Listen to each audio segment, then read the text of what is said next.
ॐ नमो भगवते वासुदेवाय।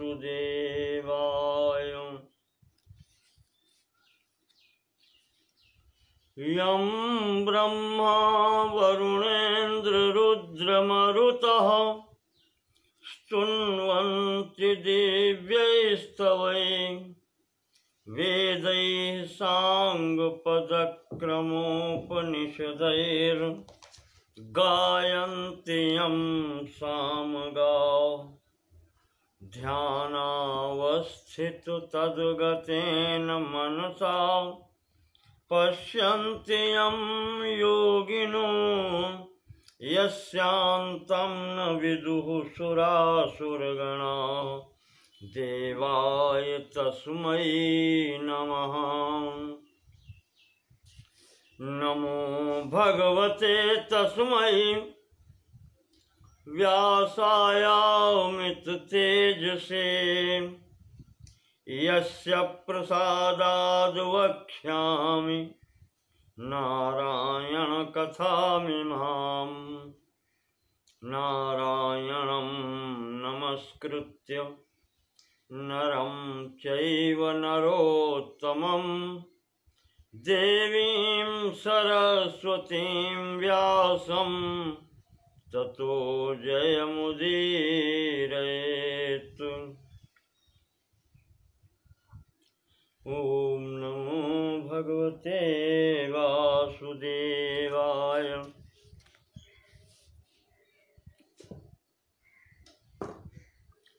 श्री महाभारत के खेल भाग के द्वितीय पर्व विष्णु पर्व के अंतर्गत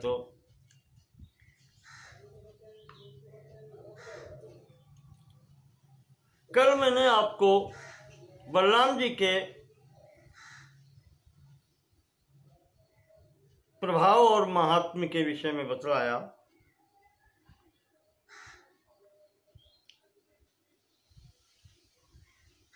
आगे राजा जन्मेजय वैशंपायन जी से प्रश्न करते हैं,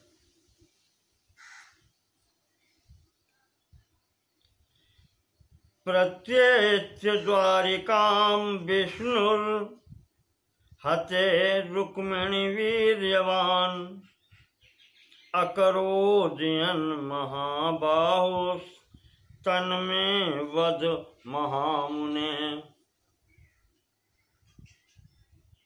वैशंपायन जी से कहते हैं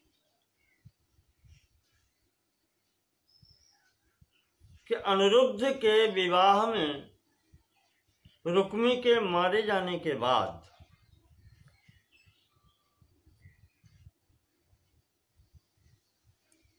भगवान ने द्वारिका में आकर के श्री कृष्ण ने फिर आगे क्या किया और क्या क्या कार्य किए वो आप हमको बताएं। तो वैशंपायन जी कहते हैं, सतैः परिवृतः श्रीमान् पुरीं यादवनन्दनः द्वारकां भगवान् विष्णुः प्रत्यवैक्षत वीर्यवान्। महाराज ने द्वारकापुरी में वापस आकर के पुरी का द्वारिका नगरी का पूरा निरीक्षण किया भली भांति।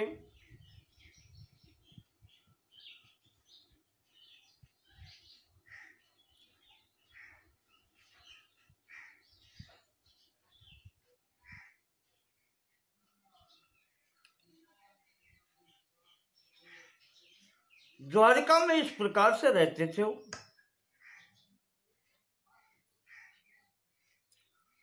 वैभव इतना हो गया था, जहां भेंटें मिलती थी। जैसे आपको बताया, कालेवन को मारा तो वो जो कुछ भी खजाना धन दौलत सब लेकर के आया था, जो वो सब भगवान श्री कृष्ण को प्राप्त हुआ, द्वारिका में आया। मथुरा का संपूर्ण वैभव लेकर के तो आए ही थे। इस प्रकार से यहाँ पर हर स्थान से कुछ न कुछ प्राप्त हुआ है।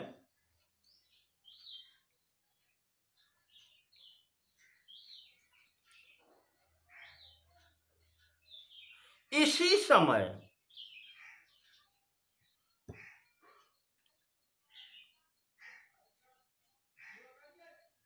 एक दानव हुआ है जिसका नाम था नरकासुर।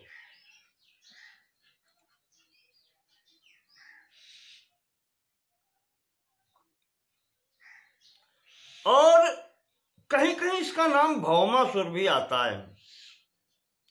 ये भूमि के अंदर रहता था, पृथ्वी के अंदर निवास बना करके वहां रहता था।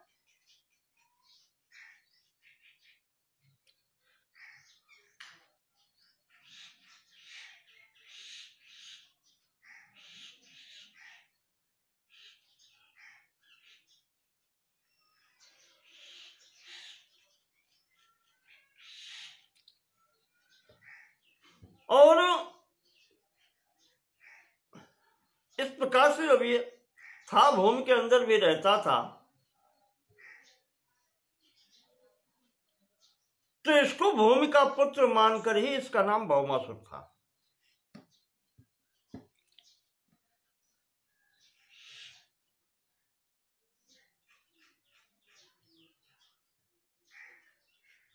ये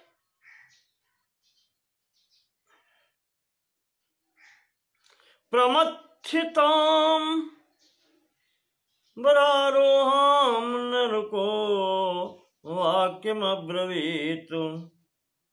अच्छा, नष्ट शोक भयो मोहात प्राग ज्योतिष पतिस्तथा।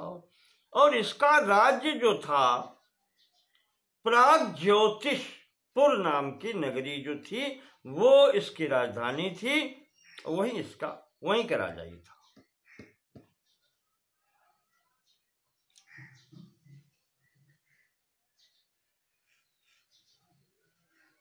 एक बार इसने प्रजापति त्वष्टा की पुत्री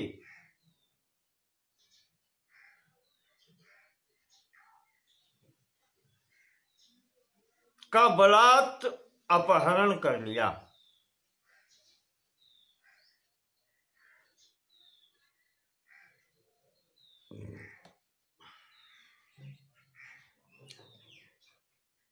और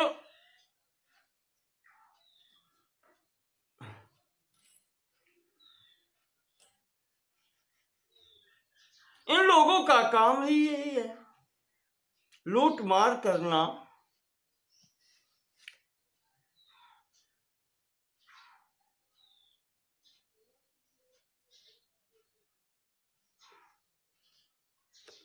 अपहरण करके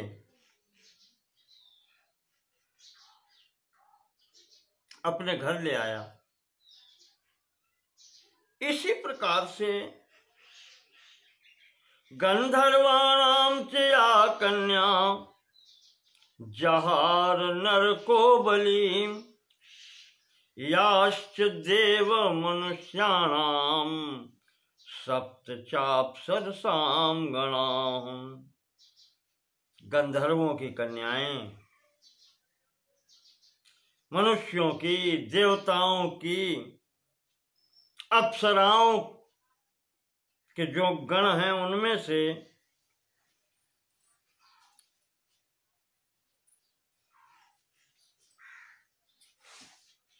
चतुर्दश सहस्राणि एकविंशतिशतानि च। अब यहां पर आया है चतुर्दश सहस्राणि 14,000,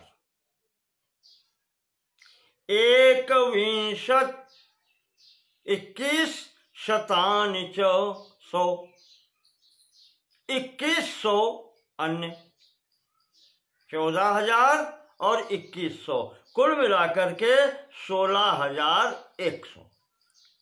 एक वेणी धरा सर्वा सती मार्गम अनुव्रता। ये सब कन्याएं उसने अपहरण करके ला करके अपने यहाँ बंद की थी।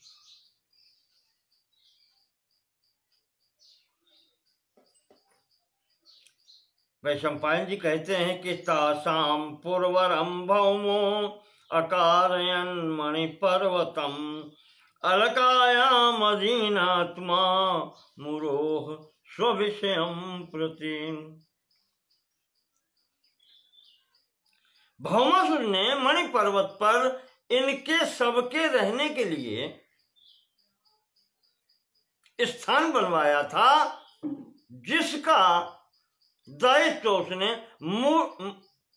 मूर नामक राक्षस को सौंप रखा था। ये वहां पर बंद की थी।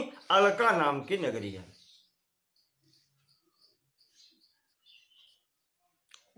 ये मूर नाम का दैत्य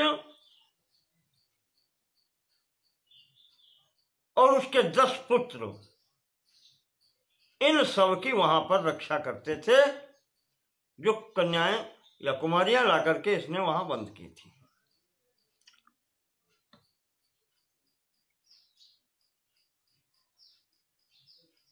कहते हैं इतने पाप कर्म इसने किए।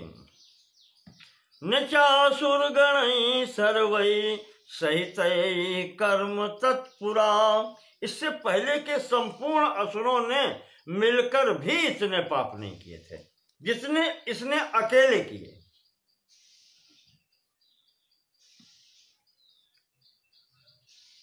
कृतपूर्वम तथा घोरम यदकारशीन महासुर।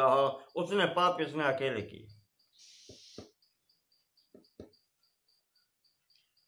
आदित्यम घर से आमासु, सबसे बड़ा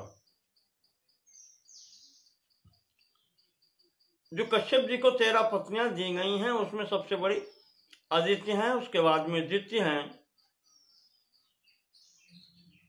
दनु काष्ठा इला।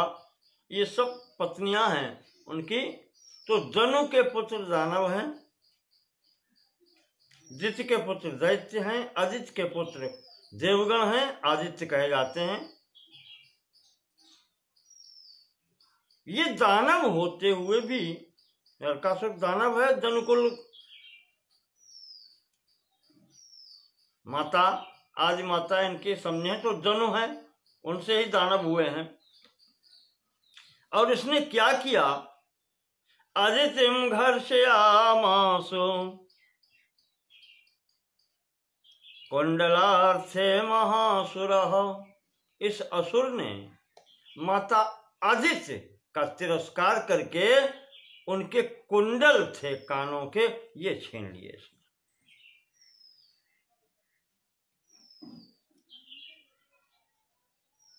माता की बहन और माता क्या अलग है? अब आप इसी से अनुमान लगा लीजिए। यही इसीलिए वैशंपायन जी ने कहा है कि जितने इससे पहले के असुर मिलकर के भी पाप नहीं कर पाए होंगे उतना इसने किया। ऐसा किसी ने नहीं किया था।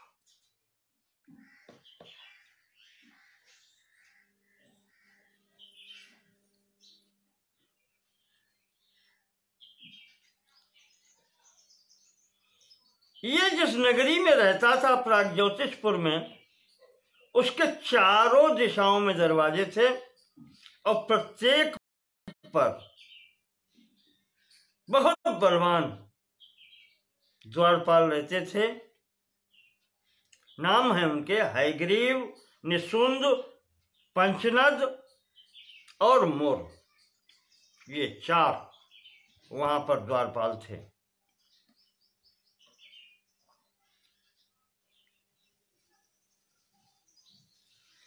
आदेवयानमावृत्यो पंथानम समुपस्थितः वित्रासनः सुकृतिनाम विरूपै राक्षसै सह। जहां इसकी इच्छा हो जाती थी ये गणों के साथ में पहुंच जाता था, देवताओं को घेर लेता था, विमान से जाने वालों को घेर लेता था। सबको डराता रहता था। मित्राश्रम सुकृतिनाम, अच्छे लोगों को भी डराता था।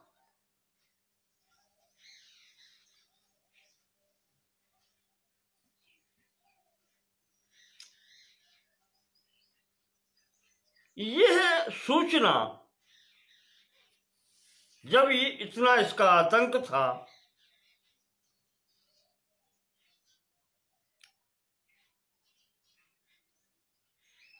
देने के लिए, अब आप देखें, आप ये सूचना भी कृष्ण को देने के लिए आज देवराज इंद्र अपने वाहन पर पहुंचते हैं।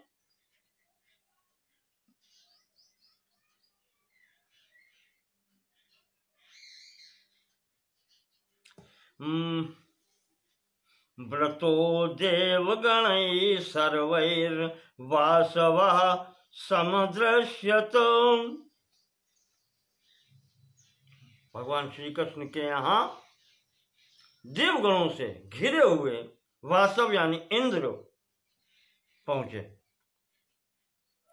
रामकृष्ण उच राजास वृष्ण्यंधक गणैः सह प्रत्युद्ययोर्महात्मानं पूजयन्तः सुरेश्वरम। वहां पर जो भी राजागण उपस्थित थे, बलराम जी, श्री कृष्ण जी, सब ने उठ करके विधिवत इनका पूजन किया।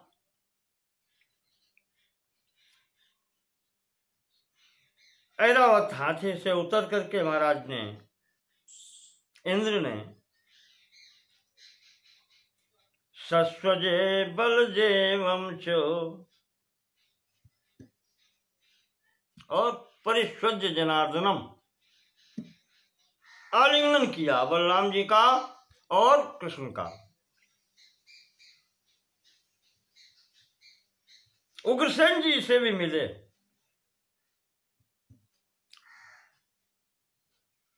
फिर सभा में बैठे। सभा में बैठ करके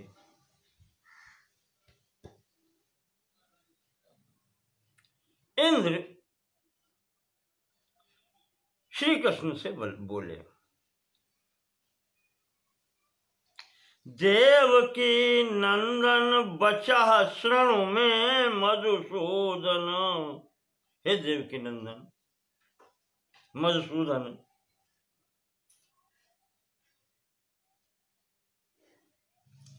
येन त्वाभिगतोऽस्मि अद्य कार्येणामित्रकर्षण। अमित्रकर्षण, शत्रुओं का नाश करने वाले, जिस कार्य से मैं आज आया हूं वो सुनो। निर्वृतो नरको नाम ब्रह्मणो वरदर्पिता आदित्याः कुले मोहात् जहार दितिनंदनः। ये दितिनंदन या जो असुर है, राक्षस है, ये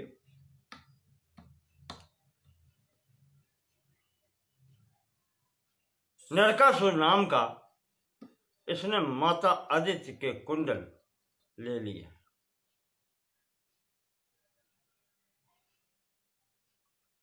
मोहात जहार आदित्या कुंडले, दोनों कुंडल, बुद्धि इसकी भ्रष्ट हो गई है, इसने माता से ले लिए, छीन लिए, कहें जहार छीन लिए, हरण कर लिए।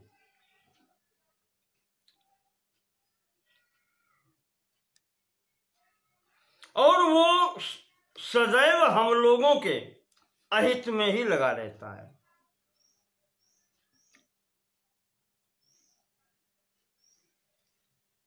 अवध्यः सर्वभूतानां भौमः स नरकोऽसुरः।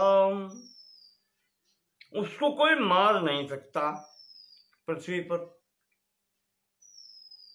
तो निषूदयत्वा तं पापं क्षिप्रमागन्तुमर्हसि।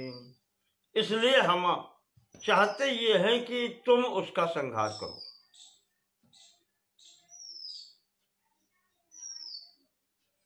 ये इंद्र ने प्रस्ताव रखा।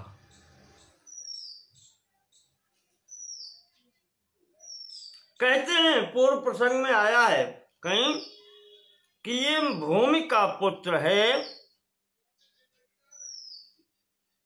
पृथ्वी ने ही मांगा था इनसे कि हमारे पुत्र को मारना नहीं।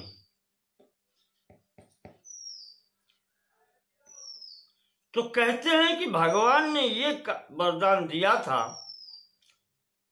कि जब तक तुम नहीं कहोगी तब तक नहीं मारूंगा।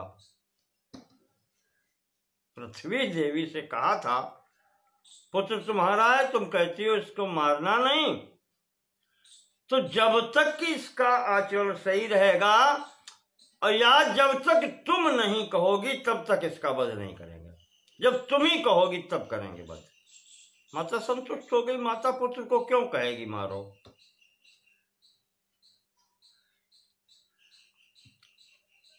इस प्रकार से इंद्र कहकर के यहां से चले गए और ये भी कहा कि माता ने भी कहा है, आदित्य जी ने भी, कि यह कार्य तुम कर सकते हो, मेरे कुंडल ला करके तुम दो आकर के।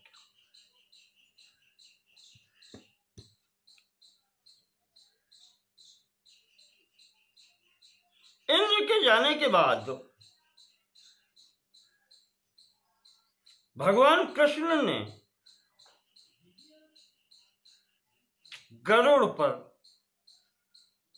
बैठ करके आज इस युद्ध में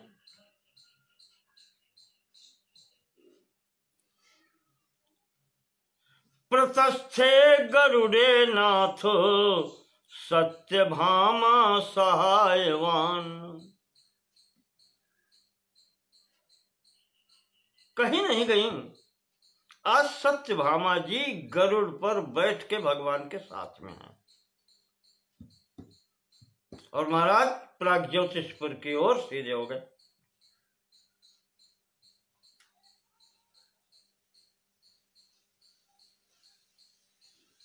यहीं पर उसी दरवाजे पर पहुंचे जिस दरवाजे पर मुर नाम का राक्षस पहरा दे रहा था द्वारपाल। अपश्य द्वारि तत्र स्थाम हस्त्याश्वरथ वाहिनीम। हाथी रथ घोड़े सेना सहित क्षुरांतान मौरवान पाषाण षट सहस्राम तदर्शः। 6000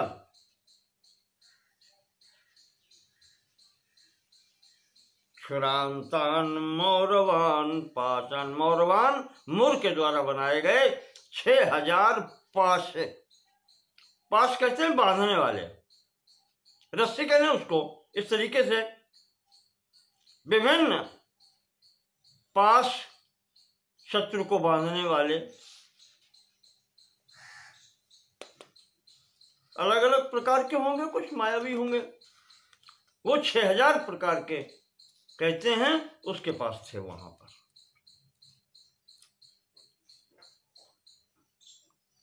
भगवान ने आज स्वरूप अपना चतुर्भुजी दिखाया और यहाँ चतुर्भुजी रूप में गरुड़ पर बैठ करके पीछे बिल्कुल वही दिखाया। भगवान लक्ष्मी विष्णु जिस प्रकार से चलते हैं, सत्यभामा जी पीछे बैठी हैं।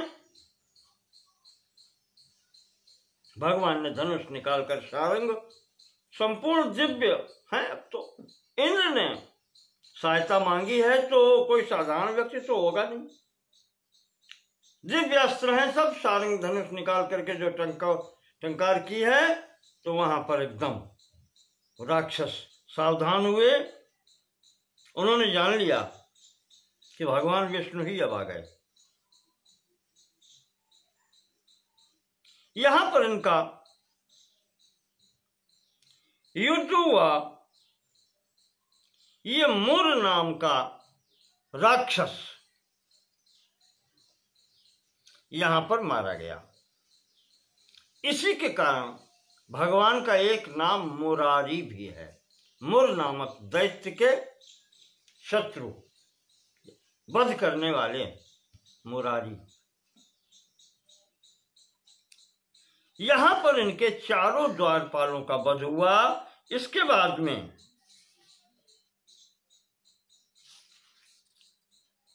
नरकासुर सामने आता है। इसके साथ में भी युद्ध हुआ। वज्रम तथोरच्छदमिन्दुवर्णम व्यानद्धमुक्तानलतुल्य तेजा किरीटमूर्धार्क हुताशनाभम कर्णौ तथा कुंडलयोज्ज्वलन्तौ। इस प्रकार उसका दिखलाई पड़ रहा है। वो दैत्य वज्रम हीरे के बने हुए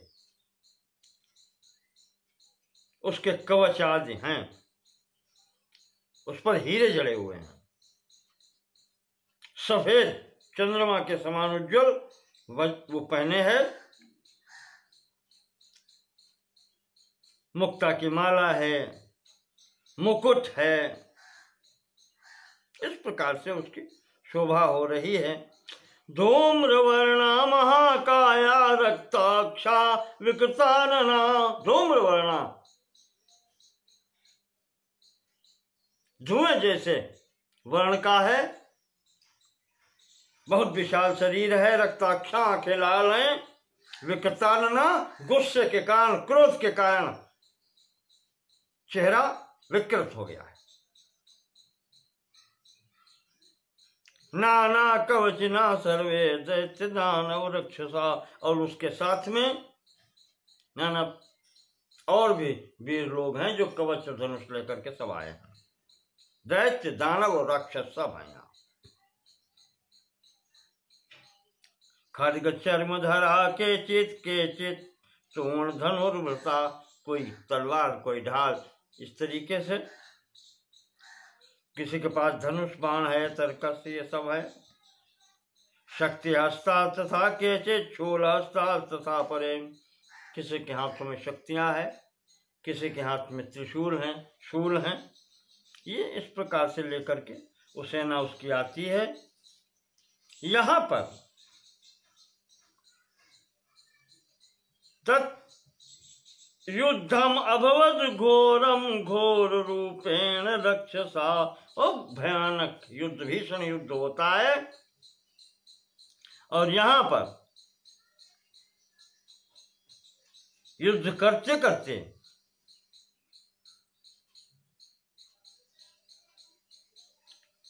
भगवान ने व्याहनत सारथिम चास्य शरैणेकेन जनार्दन सरथम सध्वजम साश्वम जगान दश भीषरै।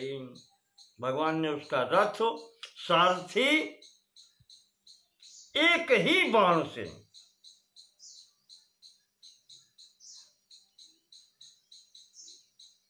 घोड़ों के सहित समस्त मार दिए, संहार कर दिया।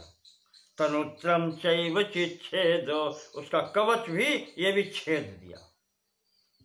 शरेण मधुसूदना ततो विमुक्त कवचः सर्पस्येव तनुर्यथा। जब विमुक्त कवच हो गया, कवच से हीन हो गया, तो बिल्कुल एकदम जैसे लगने लगा कि सांप ने जैसे सर्प केंचुर छोड़ देता है, इस प्रकार से चमकता हुआ प्रतीत होने लगा।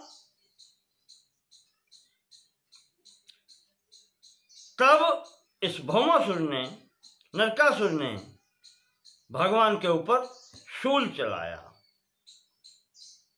भगवान ने इसको भी काट दिया।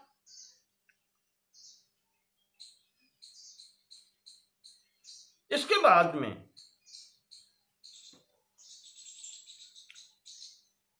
यहां पर नहीं आया, कहीं आया है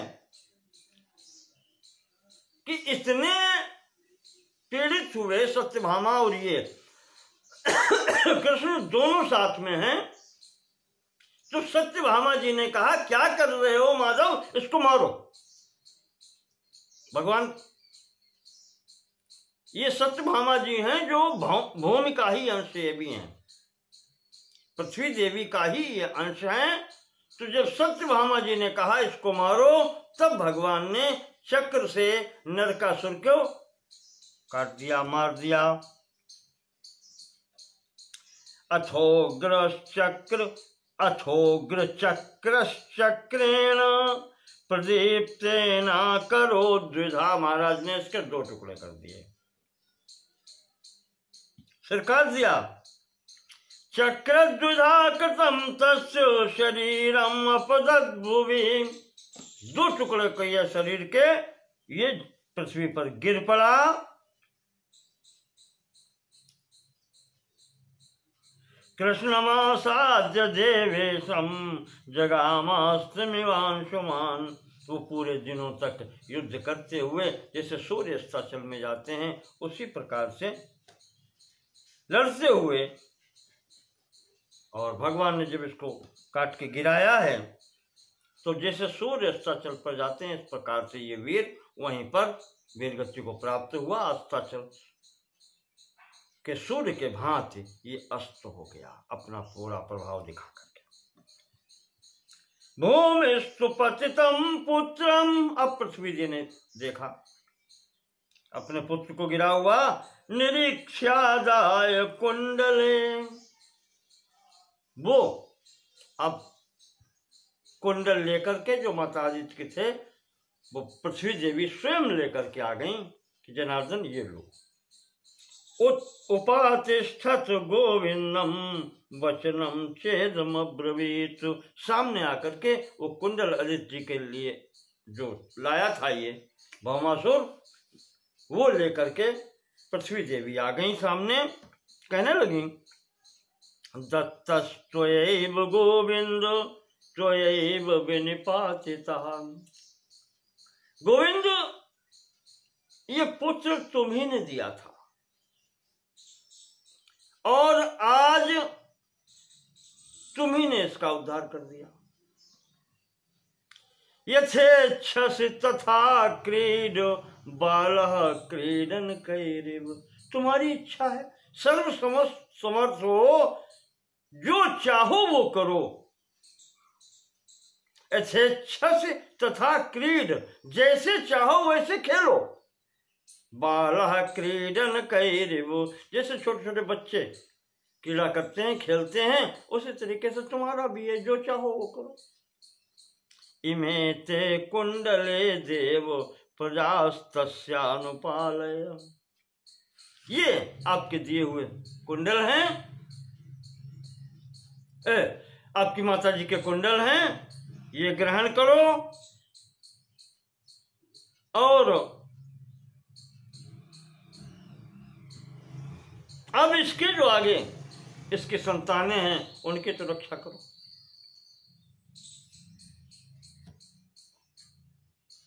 वैशंपायन जी कहते हैं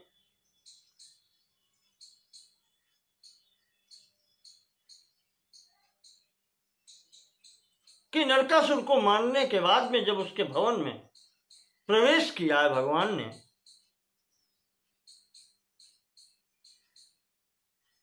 तो वहां पर भी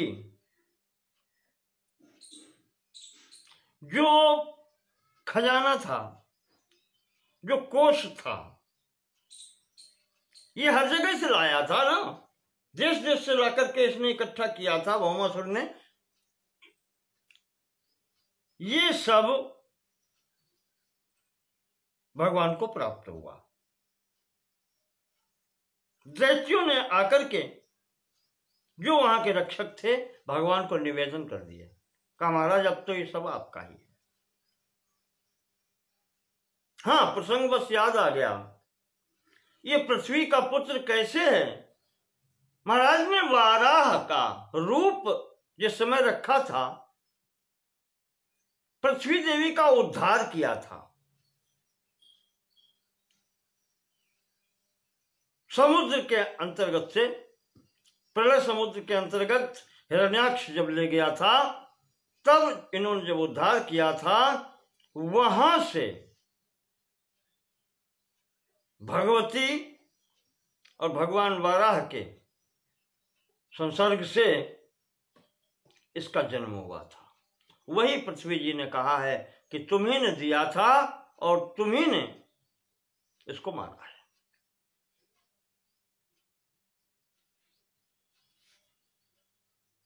शेष बात में पिछले बता दिया मैंने कि भगवान ने ये वरदान भी दिया था, जब तक तुम नहीं कहोगी तब तक नहीं मारेंगे। तो पृथ्वी का अंश सत्यभामा जी साथ में, सत्यभामा जी ने कहा मारो, तब मारा। यद्यपि यहां पर नहीं आया है, फिर भी मैं आपको बता रहा हूं। इस प्रकार से इसकी कथा यहां पर है। यहां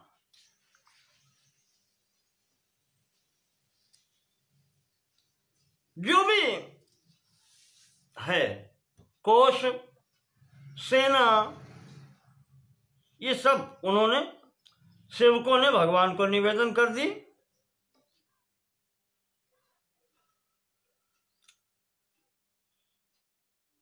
इसी में महल का निरीक्षण करते हुए भगवान उस स्थान पर पहुंचे जहां पर वो 16,100 कन्याएं बंद थी।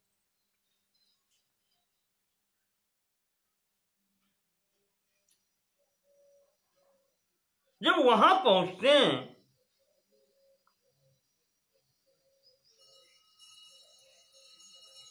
वो सब की सब व्रतोपवास तन्वंग्यः कांक्षन्त्यः कृष्ण दर्शनम, सब भगवान के ही लिए उपासना करती हैं, व्रत करती हैं। कृष्ण सर्वांग्या दुबली हो गई हैं व्रत इत्यादि करते हुए।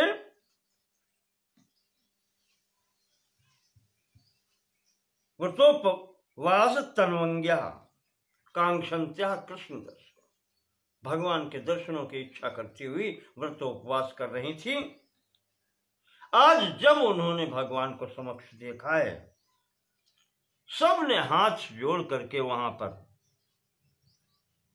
प्रार्थना की।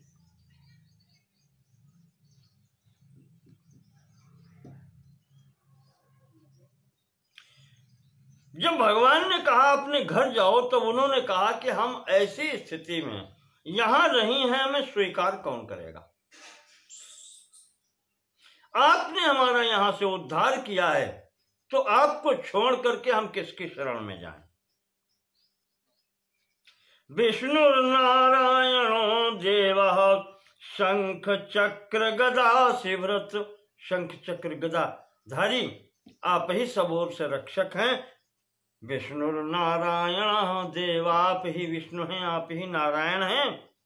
सभौमं नरकम हत्वा भरता च भविता स वः, हमारी रक्षा आपने की है, तो आप ही अब हमारे स्वामी हैं, हम कहीं नहीं जाएंगे। आपके विषय में ही आज तक सुनते चले आ रहे हैं, और आपसे ही रक्षा की कामना की थी, वो आज आपने पूर्ण की है। दर्शनेन कृतार्था ही, और आज आपने दर्शन दे करके हमको कृतार्थ कर दिया।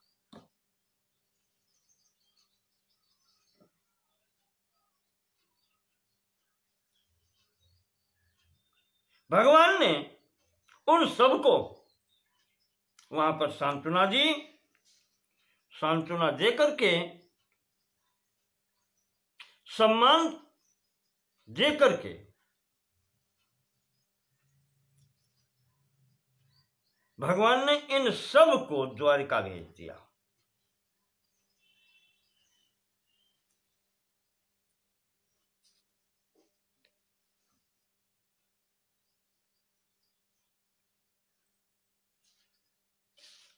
इसको इन 16,100 जो थी कुमारियां, इन सबको द्वारिका भेज दिया। इधर भगवान ने वो जो मणि पर्वत था, इतना सुंदर अच्छा वो था। यहां लिखते हैं कि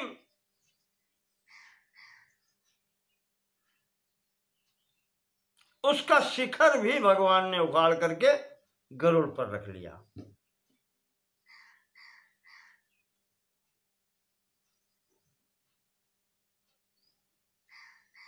यानी जो क्या कहें, शिखर का जो रत्न आदि होंगे वो लेके ले लिए, और वहां से वो कुंडल लेकर के भगवान यहां से सीधे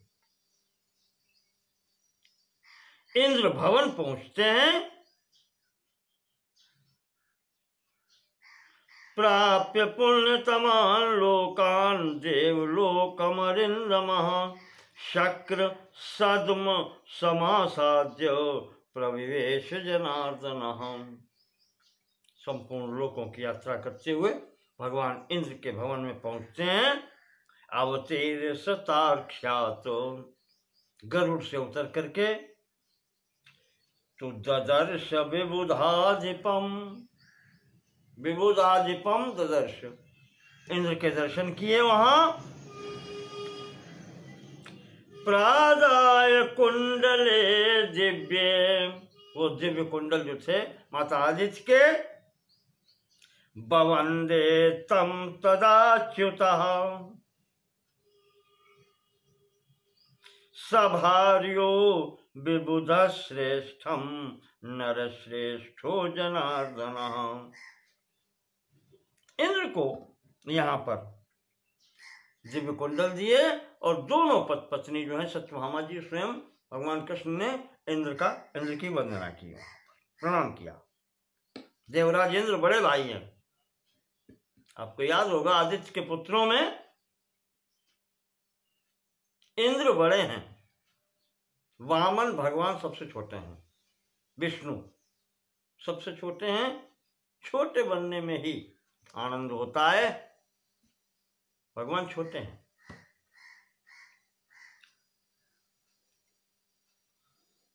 इंद्र ने वहां इनका सत्कार किया। शची ने सत्यभामा जी का अभिनंदन किया। उसके पश्चात इंद्र और भगवान कृष्ण दोनों लोग माता जी के पास गए। देव माता जो आदित्य जी हैं, जाकर के उनको भी प्रणाम किया। आज सत्यभामा जी ने माता जी को प्रणाम किया। शची देवी इंद्र के साथ में और भगवान श्री कृष्ण के साथ में सत्यभामा जी हैं। माता आदित्य के दर्शन का सौभाग्य और किसी को नहीं मिला है, सत्यभामा जी को मिला है।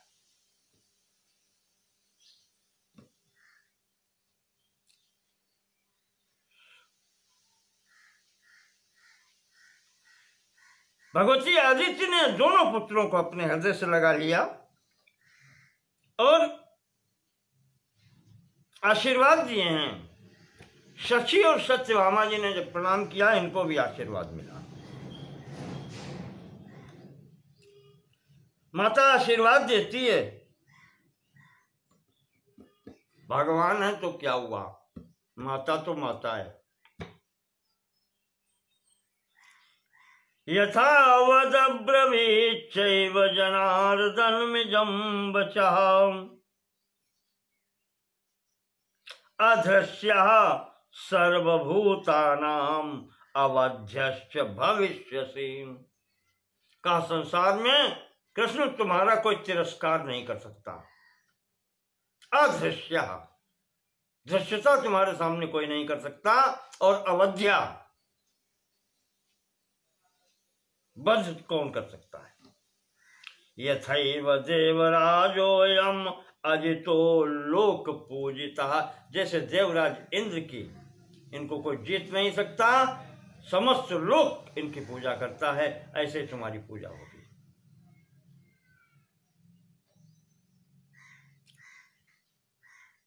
उसके बाद में बहू को आशीर्वाद देते हैं। माता का आशीर्वाद अपनी बहू के लिए, सत्यभामा जी के लिए। भवत्रियंबरारोहा नित्यं च प्रिय दर्शना।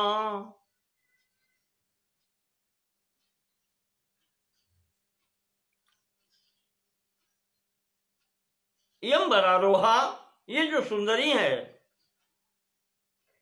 नित्यम च प्रिय दर्शना, ये प्रतिदिन दर्शनीय रहेगी, इसकी सुंदरता कभी कम नहीं होगी। सर्वलोकेषु विख्याता, संपूर्ण लोकों में इसकी ख्याति होगी। दिव्य गंधा मनोरमा, दिव्य गंध वाली, मन को मोहित करने वाली ये होगी। सत्यभामोत्तमा स्त्रीणाम सुभगा स्थिर यौवना, ये माता का आशीर्वाद है। उत्तमा स्त्रीणाम सुभगा, जो उत्तम स्त्रियां हैं उनमें इसकी गिनती होगी, उनमें भी सौभाग्यशालिनी होगी। स्थिर यौवना, इसका यौवन स्थिर होगा, वृद्धावस्था नहीं आएगी। जरा न यास्यति, बुढ़ापा नहीं आएगा। बधूर यावत् त्वं कृष्ण मानुषः, ये आशीर्वाद मिला है सत्यभामा जी को। जब तक कृष्ण रहेंगे धराधाम पर, तब तक जराम नहीं आस्यति, बुढ़ापा नहीं आएगा, बूढ़ी नहीं होंगी सत्यभामा जी। ये माता का आशीर्वाद है। स्थिर यौवना, इस प्रकार से माता जी की सत्कार पा करके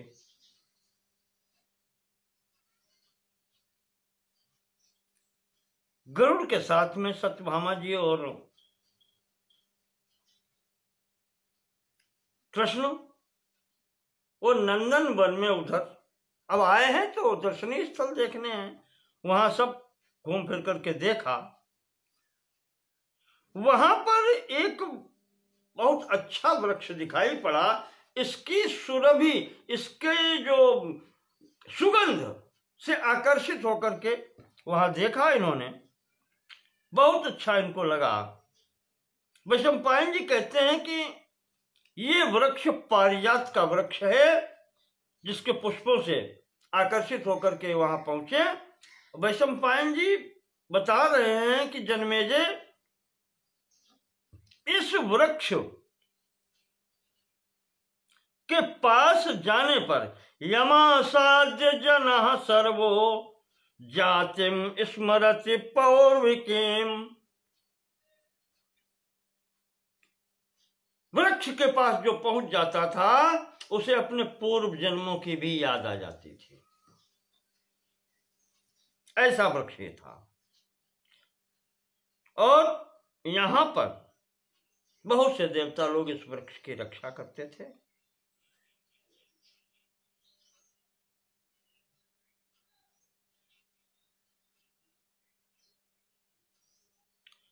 इसी को भगवान ने उखाड़ करके अपने इस पर रख लिया, गरुड़ पर लेके चल दिए।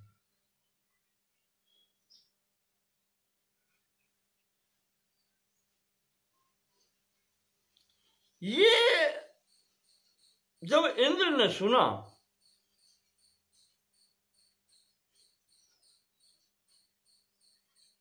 तो इंद्र ने भी कह दिया कि चलो, मेरा उपकार किया है, माता जी के कुंडल लाए हैं, चलो ठीक है, ले जाने दो। भगवान ये वृक्ष लेकर के वहां से यहां आए। द्वारिका में ये वृक्ष सत्यभामा जी के भवन के पास उनके बगीचे में लगाया गया।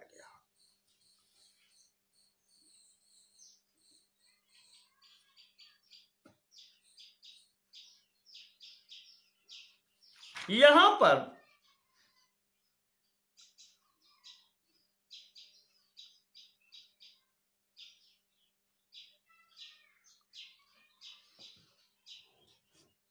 जन्मेजय जी ने कहा कि महाराज, कथा आपने बहुत संक्षेप कर दी। हमने तो सुना था इस पारिजात वृक्ष के पीछे इंद्र के साथ में भगवान कृष्ण का युद्ध हो गया था और आपने तो कह दिया कि उन्होंने कह दिया कि ले जाओ।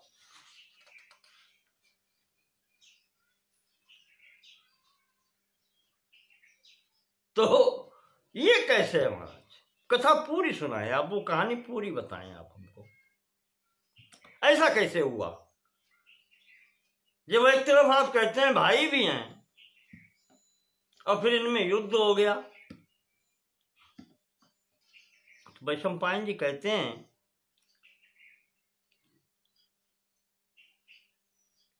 ये घटना बहुत संक्षेप में कर दी थी।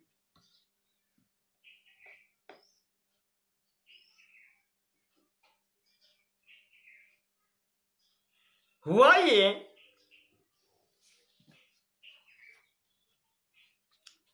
कि एक बार नरकासुर के यहां से आने से बाद में भगवान ने इन सभी कन्याओं के साथ में 16,100 के साथ में एक साथ विवाह किया। अमित रूप प्रगटे ते ही काला, इस प्रकार मिले सवई कृपाला। सबका पाणी ग्रहण किया, भगवान ने स्वीकार किया अपनी रानियों के रूप में। एक दिन की घटना, एक बार की घटना ऐसे ही है। इस रैवतक पर्वत पर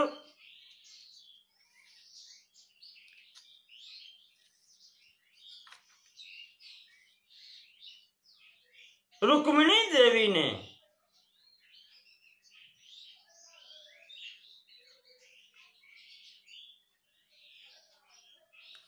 रुक्मिणी जी ने एक व्रत का पालन किया।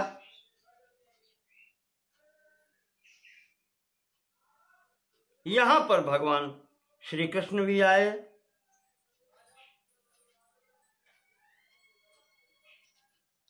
नारद जी ने नंदन वन से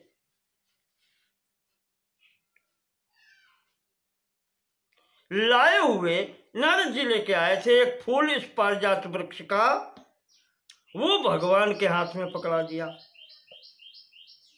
सो अर्चितो वासुदेवेन, वहां पर व्रत का उद्यापन चल रहा था। श्री कृष्ण और रुक्मिणी जी थे। नारद जी आ गए, नारद जी का पूजन किया। अर्चना के बाद में नारद जी जो पुष्प लाए थे वो इन्होंने सो अर्चितो वासुदेवेन मुनिरर्च्यतमः सताम। सताम अष्टमा मुनि, जो सज्जनों से सम्मानित हैं, वो ऐसे मुनि पारिजात तरो पुष्पम ददौ कृष्णाय भारत। वो जो पुष्प एक लाए थे नारद जी ने, वो भगवान कृष्ण को दे दिया।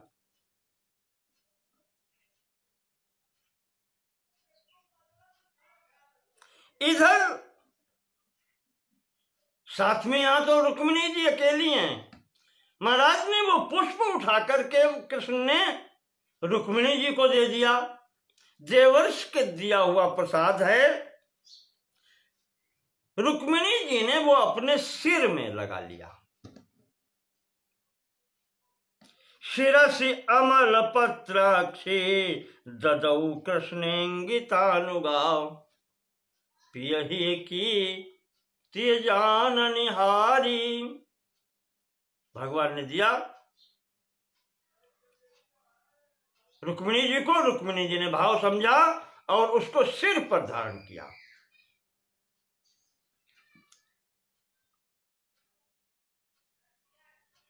जेव पुष्प है, इतनी अच्छी गंध है उसकी कि उसका प्रभाव चारों तरफ दिखाई पड़ने लगा। नारद जी ने भी कह दिया देवी ये सबसे अच्छा तो तुम्हारे ही शोभा पा रहा है। नारद जी को तो कहना ही है।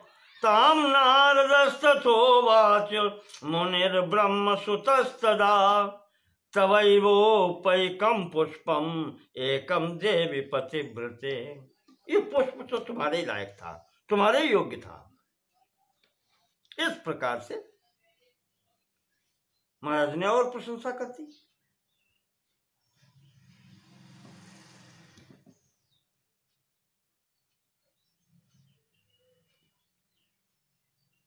ये भी कह दिया कि ये फूल मुरझाता नहीं है, 1 वर्ष तक तो ऐसी ही गंध देगा।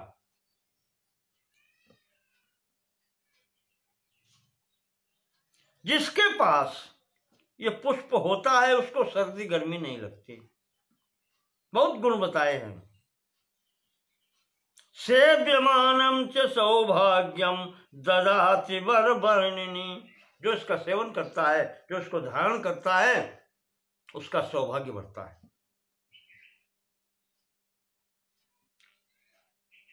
इसकी सुगंधी बहुत अच्छी है। ये मनोवांछित की पूर्ति भी करता है। जो इसे धारण करता है तो मतिम च ना शुभे धत्ते धार्यमाणम सदा शुभे, जो इसको धारण करता है उसकी बुद्धि खराब नहीं होती।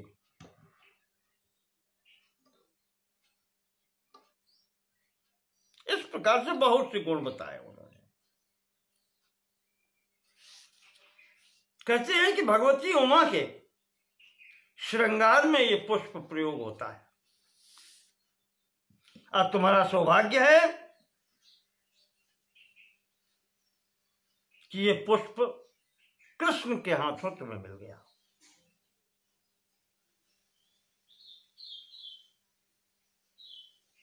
और नारद ने अपने स्वभाव के अनुसार, जो उनका स्वभाव है,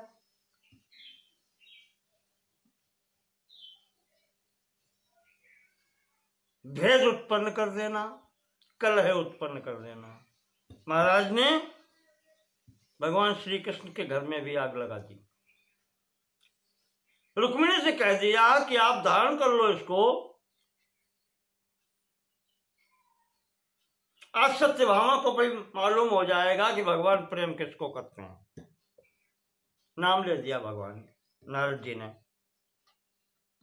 अद्य सात्राजिति देवी ज्ञास्यते वरवर्णिनी, आज वो सात्राजिति यानी सत्राजित की पुत्री सत्यभामा भी जान जाएगी। सौभाग्याद्यम सदा वेत्ति यथात्मानम शुभगम सती, वो हमेशा अपने को सौभाग्यशालिनी और सती मानती हैं। आज उसको भी पता चल जाएगा कि कौन सौभाग्यशालिनी है। सौभाग्यशाली वही है जिसका पति सम्मान करे।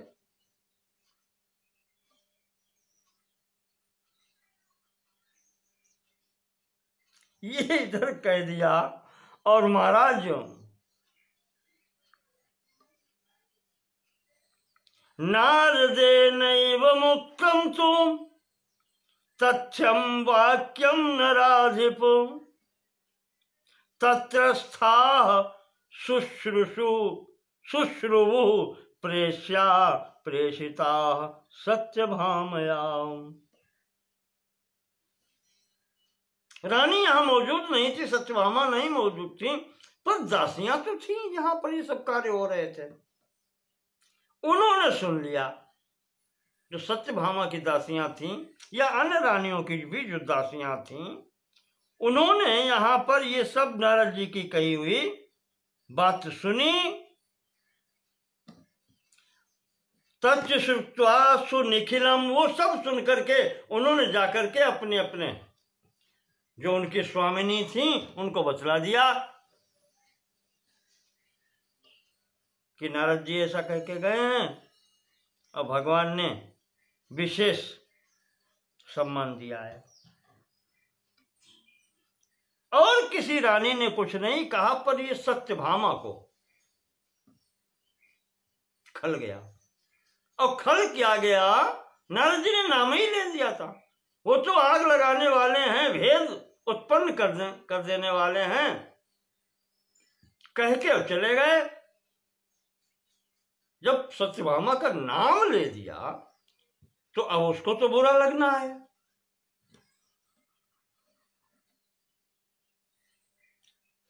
ईर्ष्या सत्यभामा जी को हुई और वो यहां पर वैशंपायन जी कहते हैं कि कोप भवन में चली गई।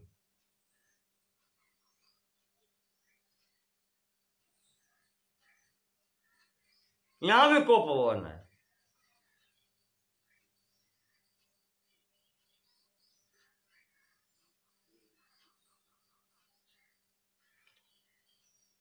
इस प्रकार से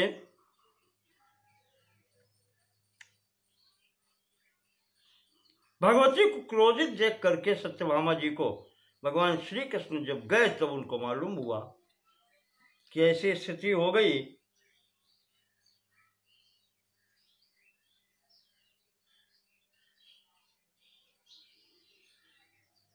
भगवान समझ गए थे और भगवान को तो वही समझ में आ गया था जब नारद जी रुक्मिणी से बैठे बात कर रहे थे, क्योंकि कान में आवाज उनके भी पड़ गई थी सत्यभामा का नाम लेकर के। वो समझ गए नारद क्या कर सकते हैं, तो ये सीधे सत्यभामा के यहां पहुंचते हैं। सत्यभामा के यहां पहुंच करके इन्होंने स्थिति देखी, वहां जाकर के इन्होंने सत्यभामा को मनाया।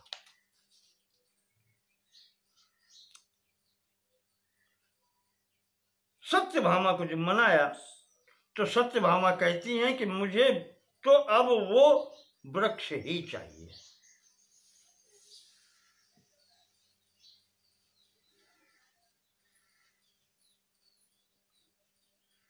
आपने नारद जी के दिया हुआ पारिजात का पुष्प बड़ी बहन रुक्मिणी को दे दिया, मुझे क्यों नहीं दिया?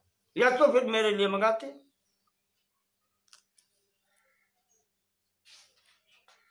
ये स्थिति जब बनी तो सत्यभामा जी तो कहती हैं वही जो कहा जाता है, जैसे कैकेयी कहती थी। भाषा लगभग वही है, अपमान करने वाली नहीं है। कि वांग मात्रमेव पश्यामि माधुर्यम संप्रयोज्यते। बोले महाराज मुझे ऐसा लगता है कि आप मुझे वाणी से ही संतुष्ट कर देते हैं। केवल मैं वाणी से ही संतुष्ट होने वाली हूं, सम्मान करने की स्थिति आती है तो दूसरे कर देते हैं। मई स्नेहश्च कृत कहा, जो मुझे सम्मान दिखलाते हैं आप, मुझसे जो प्रेम दिखाते हैं, ये बनावटी है, कृत्रिम है, कृतिका। तावत अन्यत्र न कृत्रिम,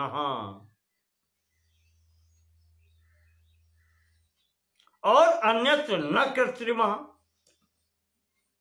और दूसरे स्थान पर ये कृत्रिम नहीं है जहां वो बोल लेकर के आए हो। हमारे पास ये बनावटी दिखावा कर रहे हैं आप प्रेम का। प्रेम तो दूसरे से करते हैं। रिजु स्वभावम भक्ताम च, आप तो जानते हैं ये सरल हृदय की है, भक्त है मेरी, जो मैं कहूंगा वो करेगी। सर्वथा पुरुषोत्तम अवजाना से जानन माम कैतवीं वृत्तिमा स्थिता। और तुम भी मेरे पास कैतवीं वृत्तिमा स्थिता, ये कपट वाली वृत्ति मेरे साथ करते हो। जानते हुए सीधी सादी है, जो कह देंगे मान लेगी।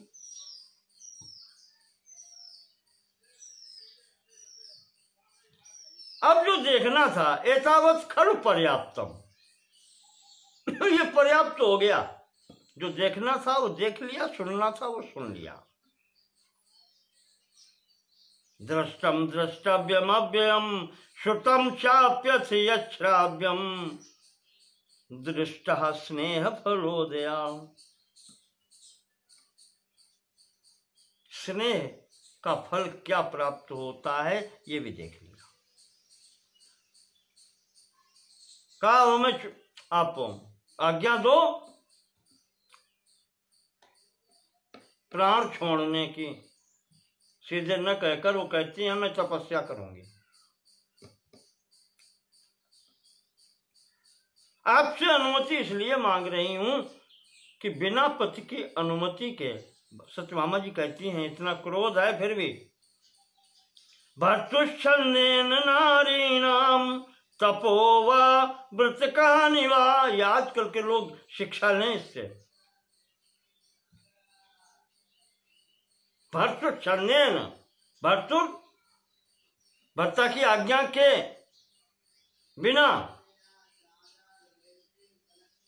तपोवा व्रत कहानी वा निष्फलम खलु यद भर्तुरच्छन्देन क्रियेत ही।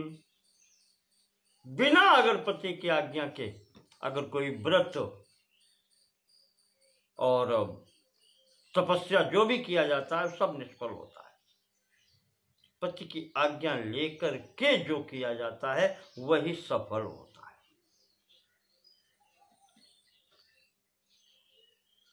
सत्यभामा जी के आंसू निकल आए। भगवान ने बहुत मना, उनको सांत्वना देकर के पूछा आखिर बात क्या है। उन्होंने वही सब बात बताई कि नारद जी पुष्प लाए और आपने हमसे पूछा भी नहीं। अरे कह के दे देते, बुला के दे देते, हमारे सामने दे देते। और नारद जी ऐसा कह के गए फिर भी आपने उनको भी मना नहीं किया। नारद जी ने कहा कि आज सत्यजित की पुत्री भी जान लेगी कि किसका सौभाग्य। भगवान कहते हैं क्या कहें, फंस गए। तो ऐसी स्थिति में भगवान ने कहा कि उसको फूल मिला है, तुम्हारे लिए हम वृक्ष ही लाएंगे।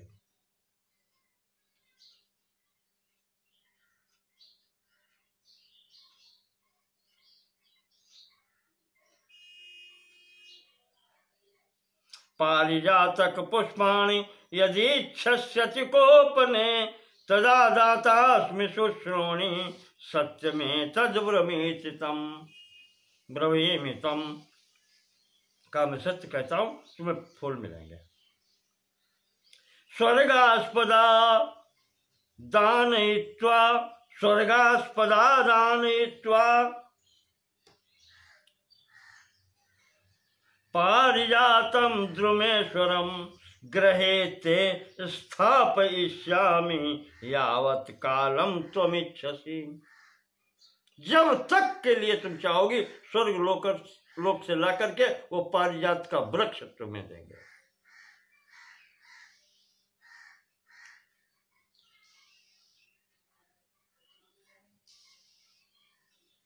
ये यहां से प्रतिज्ञा करके गए थे।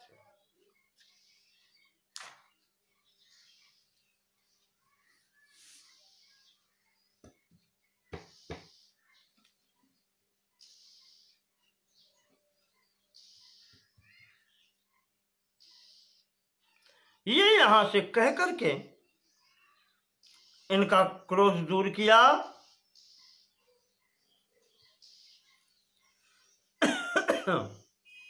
इनको संतुष्ट करके अब भगवान ने नारद जी को बुला करके इनको सबको भोजन कराया। भोजन कराने के बाद में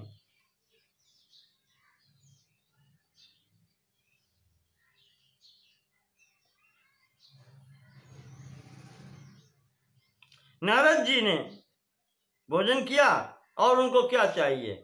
आज यहाँ सत्यभामा जी भी हैं, सब साथ में प्रणाम करती हैं। भगवान नारद जी आशीर्वाद देते हैं। सौभाग्यवती भाव सत्यभामा जी को आशीर्वाद दे करके चले गए। इस प्रकार से यहाँ पर ये स्थिति बनी। यही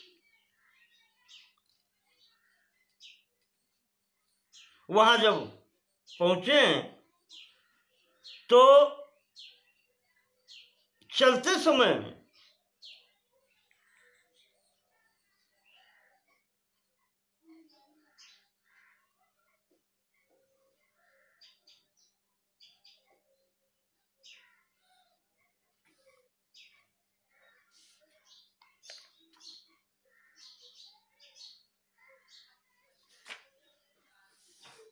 यह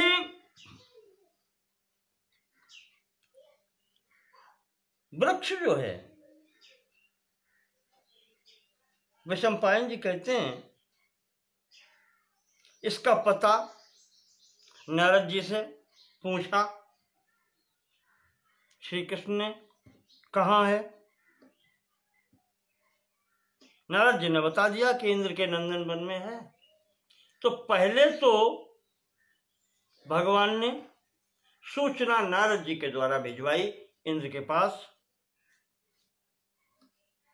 कि उनसे ये कह देना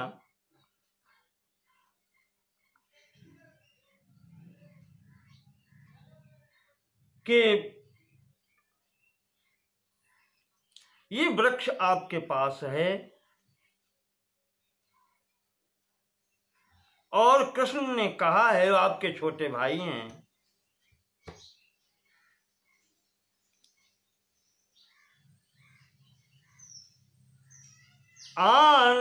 आनाययद द्वारवतीं पारिजात महाद्रुमं दत्ते दाने पुनः स्वर्गम तरुं त्वं नेतुमर्हसि।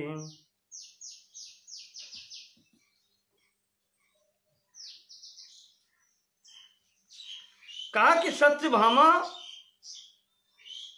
कोई व्रत करना चाहती हैं और वो यहाँ पर व्रत किया जाएगा, पारिजात वृक्ष के नीचे ही किया जाता है।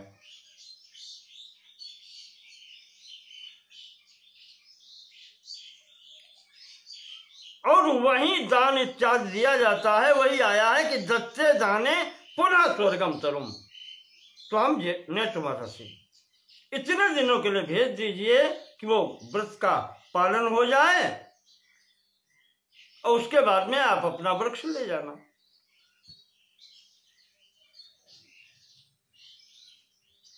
नारद जी के द्वारा ये कहलवाया।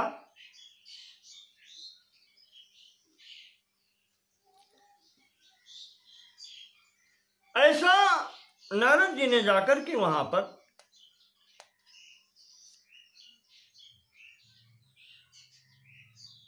नारद जी ने तुरंत जवाब दिया, उत्तर दिया कृष्ण को कि कृष्ण मैं कह तो दूंगा जाकर के, पर इंद्र मानेंगे नहीं।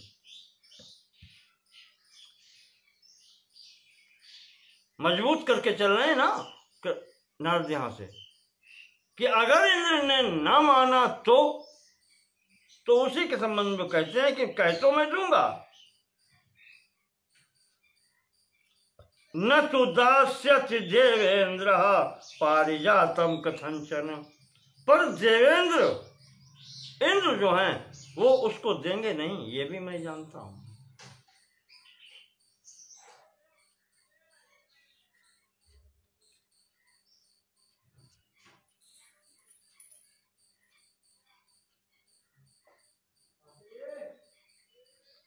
क्योंकि नारद जी बता रहे हैं एक बार ऐसी ही घटना हुई थी कि भगवान शंकर ने मांगा था ये वृक्ष,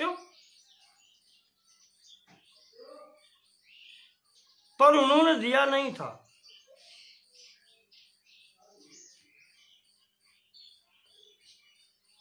और इंद्र ने वहां जाकर के भगवान शंकर को प्रणाम करके निवेदित कर दिया था कि आप मर्यादा का उल्लंघन तो न करें, वो यथा स्थान उसको वहां ही बना रहने दें। तो भगवान शंकर तो बोले हैं, उन्होंने मना कर दिया, चलो ठीक है वहीं रखो। इस प्रकार से भगवान शंकर को भी पीछे हटना पड़ा।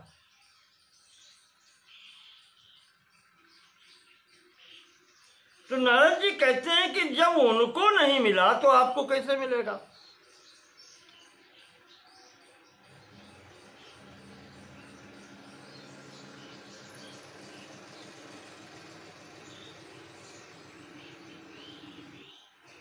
और वहां पर भगवान शंकर की ही प्रेरणा से उसकी सुरक्षा और बढ़ा दी गई। एक बार एक अंधक नाम का यहां पर राक्षस आया था, उसने भी ये वृक्ष देखा और उसने ले जाना चाहा, तो कहते हैं कि उसकी रक्षा पर भगवान शिव ने की। उस अंधकासुर को मार करके, और वृक्ष नहीं ले जाने दिया वहां से। तो नारद कहते हैं एवं दुखम न ते देव पारिजातम प्रदास्यति पुष्कराक्ष सहस्राक्ष सत्य में तद ब्रवीमिते। नारद जी कहते हैं कि ये सब बातें सोच करके कृष्ण सोच लो, इंद्र देंगे नहीं। अब भगवान कहने लगे नारद,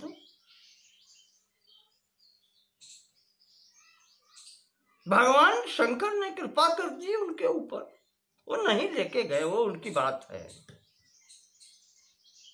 उनका कार्य ठीक है। वे संपूर्ण प्राणियों के स्वामी हैं, लोक मर्यादा उन्होंने रखी है, उनका कार्य है, परमात्मा है वो। छोटे बड़े का परावर्यस्य सदृशम कृतवान इति में मति, उन्होंने बड़े छोटे की परंपरा का निर्वाह किया। उन्होंने सोचा कि छोटे के पास में है, वो स्वयं बड़े हैं, महादेव हैं, उन्होंने छोटे का मान रखा और नहीं ले गए।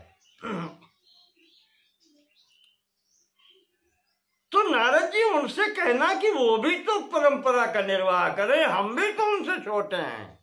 भगवान कृष्ण कहते हैं हम कौन से इंद्र से बड़े हैं, आदित्य पुत्रों में भी देखें तो हम छोटे हैं, और आज की स्थिति में भी देखें वो देवता हैं, हम मनुष्य हैं, हम तो छोटे हैं हर प्रकार से। और छोटा भाई पुत्र के समान होता है।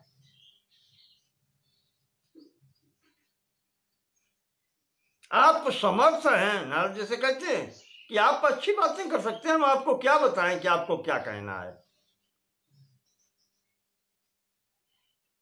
और मैंने सत्यभामा से प्रतिज्ञा कर ली है लाने के लिए वृक्ष, तो लाना तो है नारद जी किसी भी प्रकार से। अब क्या कहना, कैसे कहना, ये आप जानो।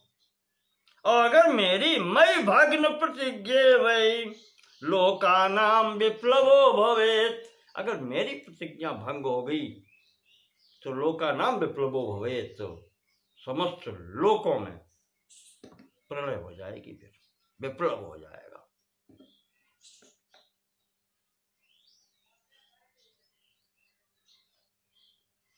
ये जो कहा, और अंत में कहते कहते कह दिया कि मम प्रतिज्ञामपहन्तु मुद्यता, मेरी प्रतिज्ञा को तोड़वाने वाला मुने समर्था खलु भद्रमस्तुते,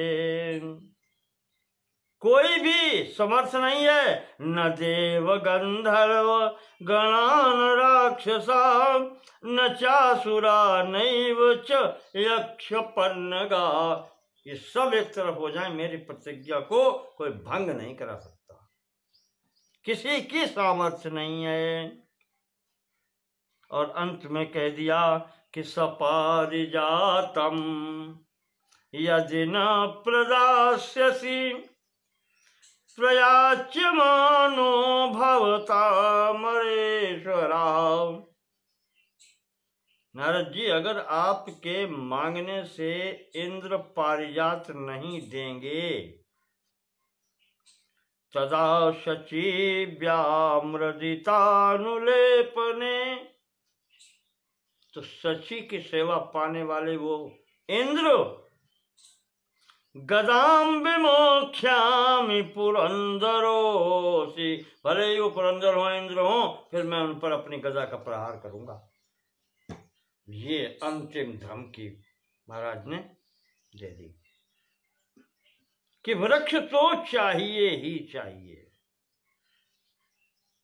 कह देना कि अगर नहीं मिला तो मैं प्रतिज्ञा कर चुका हूं, वो फिर मैं किसी प्रकार से पूरी करूंगा। नारद जी यहां से भगवान कृष्ण का संदेश लेकर के स्वर्ग गए हैं। इंद्र के सामने कहा जा करके इंद्र ने गिना दिया कि वो शंकर जी नहीं ले जा पाए, कोई नहीं ले जा सकता यहां से, इसलिए हम वो दे नहीं सकते।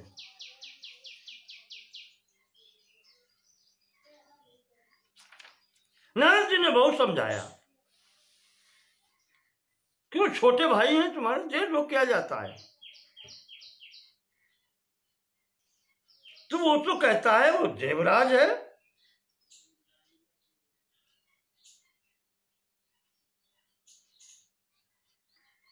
वो कहता है कि जब तुम पृथ्वी तल के संपूर्ण कार्य पूर्ण करके यहां आओगे तब तुम्हारी इच्छा पूर्ण होगी। देखें आप कहने का तरीका। त्वं तु भारावतरणं कर्तुम देव महिम गता। तुम छोटे भाई हो, देवता हो, विष्णु हो, भारावतरणम कर्तुम, पृथ्वी का भार उतारने के लिए वहां गए हो। मानुष्यम सर्ववृत्तानाम स्थितः कार्यस्य सिद्धये, और संपूर्ण कार्य की सिद्धि के लिए आपने मनुष्य शरीर धारण किया है, मनुष्यत्व प्राप्त किया है।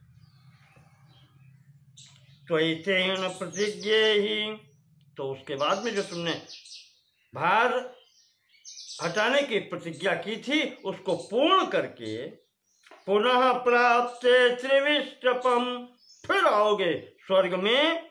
पूरयिष्यामि बद्ध्वास्ते इष्टान कामान अधोक्षजो, तो उस समय तुम्हारी वधू की, तुम्हारी पत्नी की संपूर्ण इच्छाएं मैं पूर्ण करूंगा। यानी वहां ले जाने के लिए ये वृक्ष नहीं है। कहा कृष्ण नारद जी को बता रहे हैं इंद्र कि यह मर्यादा नहीं है यहाँ की कि इस छोटे पूरे कार्यों के लिए ये यहां से ले जाया जाए। स्वर्गीय रत्न ये मनुष्य लोक में नहीं जाते हैं। स्वर्गीयानि च रत्नानि न नेतव्यानि केशव, ये स्वर्गीय रत्न हैं, ये पृथ्वी पर ले जाने के लिए नहीं है। ये कहा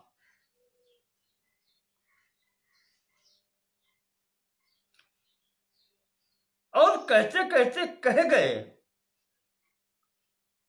कि अगर ऐसे पत्नियों की इच्छा पूर्ति करते रहेंगे तो स्त्री वश्यता ख्याप्यमाना, संसार में उनकी जो प्रसिद्धि है अभी तक तो बहुत अच्छा चल रहा है, और संसार में वो स्त्री के वशीभूत कहे जाएंगे।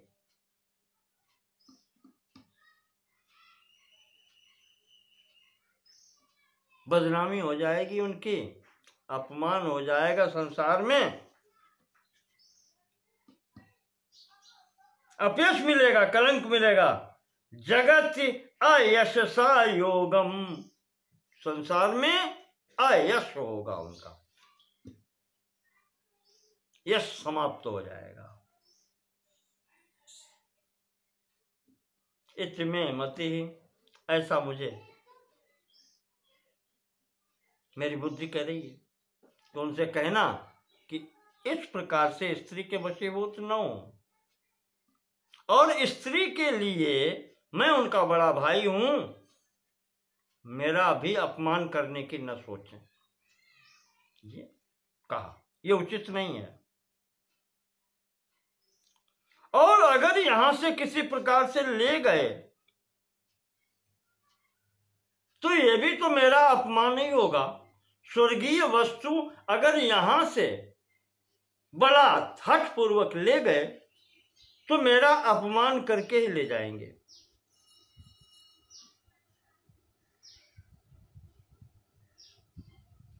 तो क्या बड़े भाई का वो स्वयं अपमान करेंगे?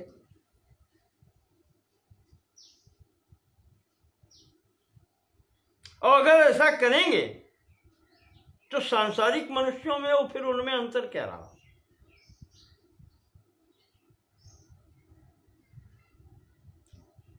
वृक्ष यहां से ये चला जाएगा, पारिजात तो हमारे स्वर्ग की भी मर्यादा भंग हो जाएगी, स्वर्ग भी तेजहीन हो जाएगा। ये अनुचित है।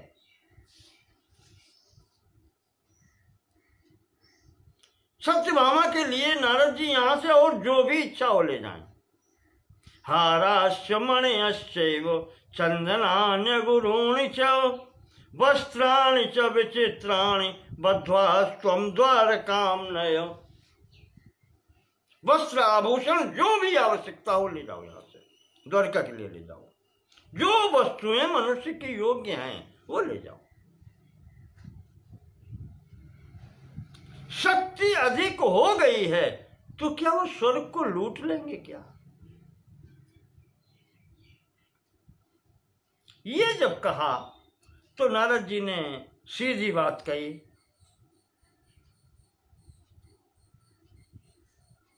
कि महाराज अंतिम बात उन्होंने ये कही है कि वृक्ष तो मुझे चाहिए ही, नहीं तो फिर इंद्र तैयार रहें मेरी गदा के लिए। अब ये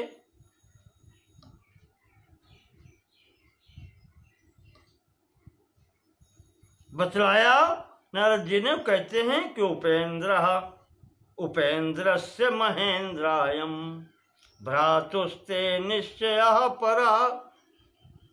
कहा महेंद्र तुम हो और वो भी उपेंद्र हैं, छोटे भाई हैं। और कहते हैं कि ऐसा उन्होंने निश्चय कर लिया है। तो यदत्र मन्य से न्यायम संप्रदारित कुरुष्युता। तो अब जो उचित लगे सो करो इंद्र, जो उचित लगे वो कीजिए। ये स्थिति बन गई है।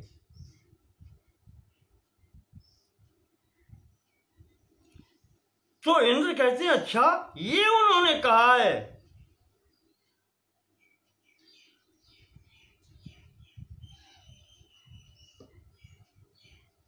अब वो नारद जी से कहते हैं कि ये सीधे भी तो कह सकते थे, उन्होंने शची का नाम क्यों लिया कि शची ने जहां अनुलेपन किया है उस छाती पर हम गदा चलाएंगे।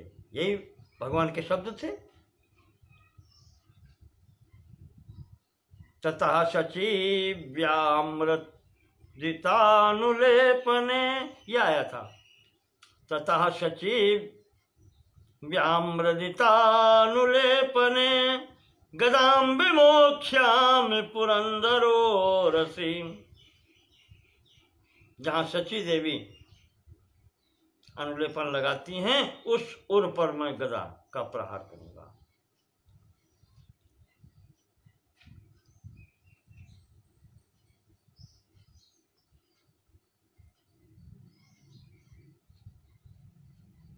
इंद्र कहते हैं कि शची का नाम लेने की क्या आवश्यकता फिर थी इसमें।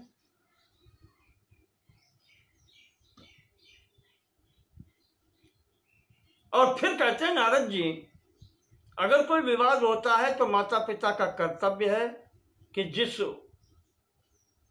का अपराध हो उस पुत्र को समझाए। मेरे माता पिता इस समय क्षीर सागर भगवान विष्णु के पास गए हैं।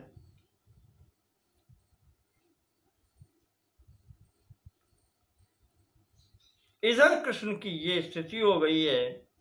कामेन च स्त्रियो वाक्यात्, इतने कामी हैं कि स्त्री के वाक्य के ऊपर एवं माम उक्तवान गुरु, मैं बड़ा हूं, बड़ा भाई हूं, गुरु हूं, और ऐसी वाणी मेरे लिए प्रयोग कर रहे हैं।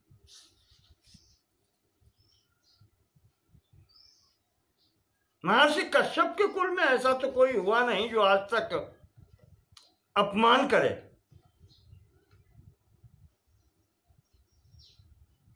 न ज्येष्ठता न राजत्वं देवानां प्रतिमानितं कामरागा विभूतेन कृष्णेन खलु नारद। कहा इतने कामनाओं से अभिभूत हो गए हैं, इतने बड़े कामी हो गए कि उन्होंने विचार ही नहीं किया। न ज्येष्ठता न राजानम, न बड़ा मुझे समझा।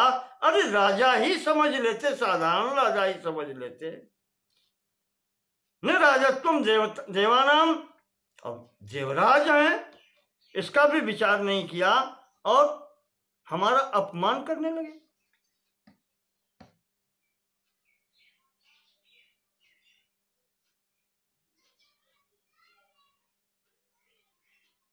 देवर्षि ब्रह्मा जी ने ये कहा है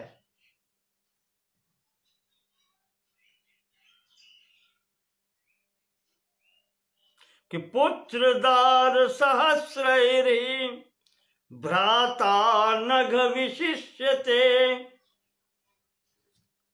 ब्रह्मा जी ने कहा है नारद जी कि भाई की स्थिति पुत्र और हजारों स्त्रियों से बढ़कर होती है।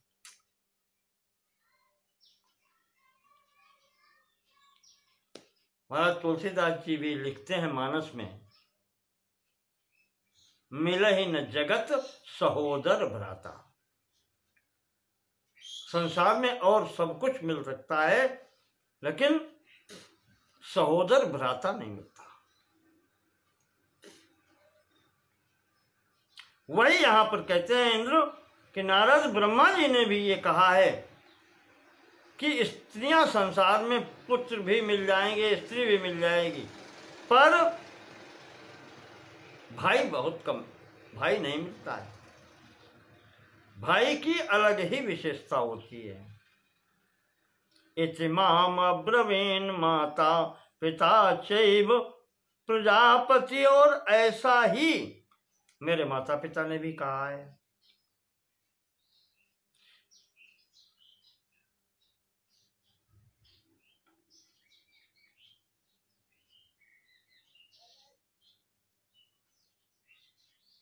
और ऐसी स्थिति अगर न हो, ये कह रहे हैं कि जानता हूं कि भाई विशेष है, पर कोई कहे कि दानव भी तो तुम्हारे भाई हैं, दैत्य भी तो तुम्हारे भाई हैं, मैं उनका विरोध क्यों करता हूं? तो इंद्र कारण दे रहे हैं कि नारद वो अनीति करते हैं, इस कारण से फिर भ्राता होने के कारण भी उनका विरोध करता हूं मैं। तो मैं आज कृष्ण का ऐसी अनीति करने पर समर्थन कैसे कर सकता हूं?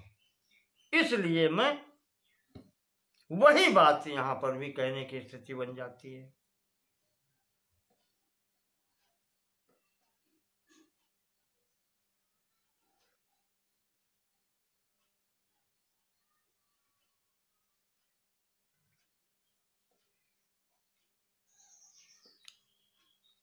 और इंद्र कहते हैं कि नारद जी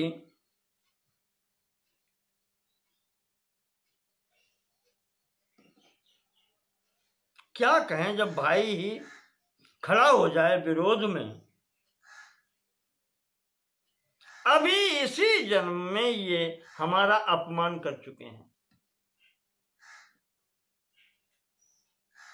ब्रज में जो मेरी पूजा होती थी वो नहीं होने दी। लगता ये है कि क्या ये मेरे अपमान के लिए ही वहां गए हैं? कदम कदम पर हमारा अपमान कर रहे हैं, सबकी मर्यादाएं भंग कर रहे हैं। मैं तो यही सोचता था नारद कि बालोयम मम पुत्रेति यवियानित नारद, ये मेरे छोटा भाई है, पुत्र के समान है। पिता पित्रा मात्रा च गोविंदो मानी च परिभाषिता।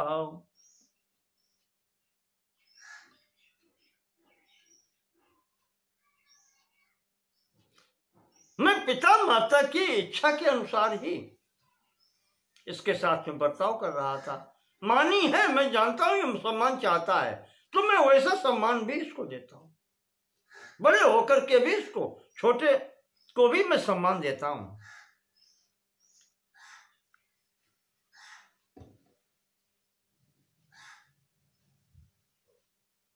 ब्रज के उन मनुष्यों के लिए भी इसने मेरा अपमान कर दिया, आज ये स्त्री के वश में होकर के मेरा अपमान कर रहा है। तो ठीक है नारद, गच्छ नारद वक्तव्या, जाओ नारद फिर जाकर के कह दो उससे, केशवो वचनान मम, मेरी वाणी मैं जो कह रहा हूं जाकर के उनसे कह देना। आहू तो न निवर्तेयम समरम प्रति शत्रु भी, कह देना कि कृष्ण अगर मुझे युद्ध के लिए आहूत करोगे, बुलाओगे तो मैं पीछे हटने वाला नहीं हूं। आहूतोम न निवर्तेयम, मैं पीछे हटना नहीं जानता फिर युद्ध भूमि में।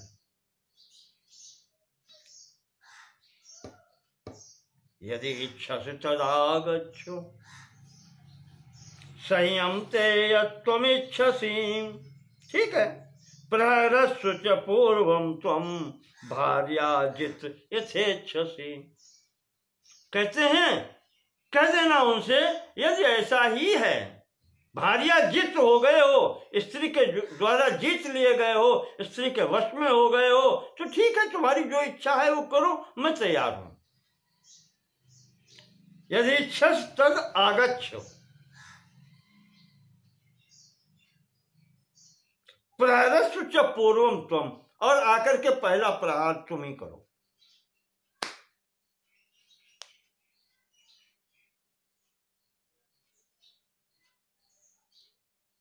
और कहता है कि उनसे कह देना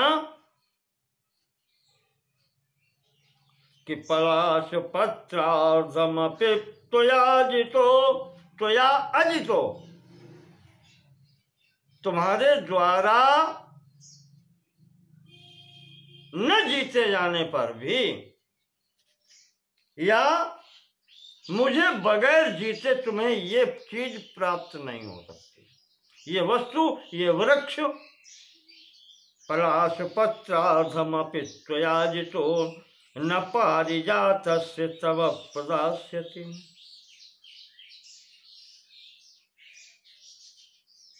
कहते हैं कि वृक्ष की बात छोड़ो, पत्रार्धमपि, आधा पत्ता भी नहीं देंगे।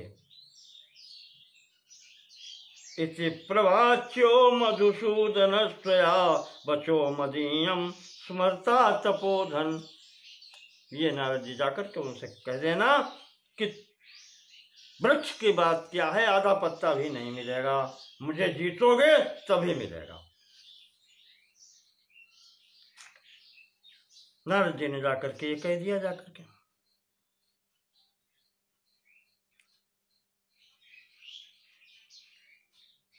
पहले तो इंद्र को समझाया, और यहां पर बहुत सी नीति बताई कि इंद्र जिसका समय अच्छा हो उससे बच के रहना चाहिए। ये सब यहां पर नारद जी ने कहा है। इस समय जो उन्हें अधिकार दिया गया है कृष्ण को, वो बहुत बड़ा अधिकार है, और जिसका समय श्रेष्ठ होता है वो देखने में कितना भी छोटा लगे, उससे अपने हाथ पैर बचा के रखो, ये नीति है। और ये वही परमात्मा है जो संपूर्ण प्रलय हो जाती है, इंद्र जब तुम भी नहीं रहते तब भी ये रहते हैं। पूर्ण परात्पर पर ब्रह्म यही है, और उसने आज कहा है, और तुम ये ऐसी बात कर रहे हो कि बिना युद्ध किए नहीं दूंगा। क्या तुम उनके समक्ष खड़े हो सकते हो युद्ध में? अपनी इच्छा से वो तुम्हारे छोटे भाई बने हैं। याद करो बलि के यज्ञ की, तुम तो थे, संपूर्ण शासन उसने अपने अधिकार में ले लिया था, माता ने तपस्या करके प्राप्त किया था, छोटे भाई के रूप में बन के आए थे, और वो पूरा का पूरा त्रिलोकी का शासन लेकर के वहां से और तुम्हें दिया था, फिर पुनः इंद्र बनाया तुमको। छोटे भाई हो गए तो इसका तात्पर्य ये हो गया कि परमात्मा परमात्मा नहीं रहा, ईश्वर की ईश्वरता समाप्त हो गई।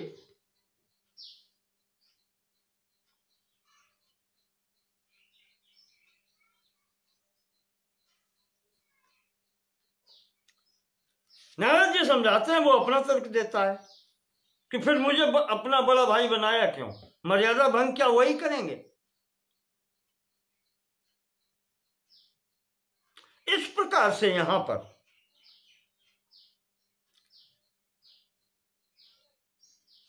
सब बात होती है, युद्ध की स्थिति बन जाती है।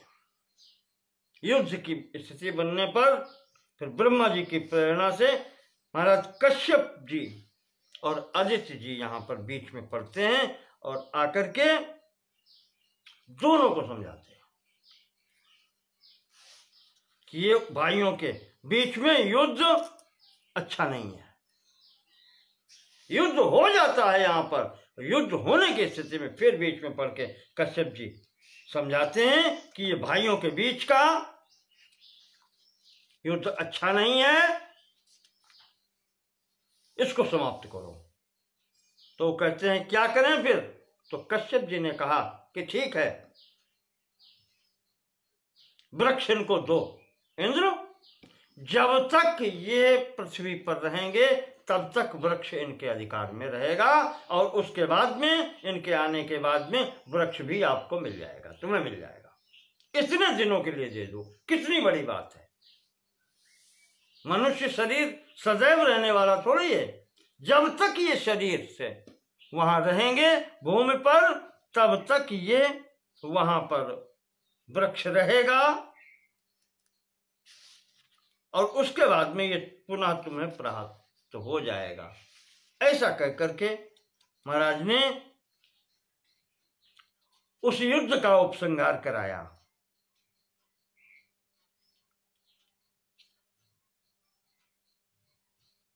माता जी ने भी समझाया, सची को भी समझाया। इस प्रकार से पाकर के तब भगवान वहां से पारिजात वृक्ष नंदन वन से लेकर के गरुड़ की पीठ पर रख करके इंद्र ने कहा अच्छा ले जाओ। तब ये लेकर के वहां से आते हैं, और यह एकमात्र विशेषता है सत्यभामा जी के उपवन की, जहां पर यह पारिजात का वृक्ष लगाया गया है। इस प्रकार से भेंट में ये सत्यभामा जी को पारिजात का वृक्ष प्राप्त हुआ है।